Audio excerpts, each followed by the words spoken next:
কি করে বল হঠাৎ করে তোমার জীবনে একজন আসবে, সে তোমার কথা বলার সঙ্গী হবে, তোমার সব দুঃখ কষ্ট ভাগ করে নেবে, তোমাকে সাহস যোগাবে, তোমাকে ছোটোখাটো বিষয়ে যত্ন করবে, তোমার যত কষ্ট কথার মলম দিয়ে সারিয়ে তুলবে, তোমাকে রোদে পোড়াতে শিখাবে, বৃষ্টিতে ভিজতে শিখাবে, দিনের পর দিন রাতের পর রাত তোমার সাথে কথা বলবে, সবচেয়ে বড় কথা তোমাকে নতুন করে বাঁচতে শিখাবে।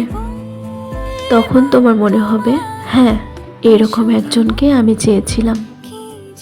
অনেক বছর অপেক্ষার পর আমি তাকে পেয়েছি, আমার পাশে আছে একজন। তারপর যখন কথা বলার অভ্যাসটা তোমার বদ অভ্যাসে পরিণত হয়ে যাবে, তখন একদিন হঠাৎ করে মানুষটা বদলে যাবে, তোমাকে ব্যস্ততা দেখাবে, সারাদিন অপেক্ষা করার পরেও একটা মেসেজ বা কল আসবে না, তুমি বারবার ফোন চেক করবে, কিন্তু তোমার অপেক্ষায় থেকে যাবে। প্রথম প্রথম দুই একবার কল করে তোমাকে বোঝাবে সে নিরুপায়, তার জীবনে খুব ব্যস্ততা, তাই সে সময় দিতে পারছে না। অতঃপর আস্তে আস্তে সব যোগাযোগ বন্ধ হয়ে যাবে, তুমিও বুঝতে পারবে সে তোমাকে আর সময় দিতে পারবে না, তুমিও মেসেজ বা কল করে বিরক্ত করা বন্ধ করে দিবে।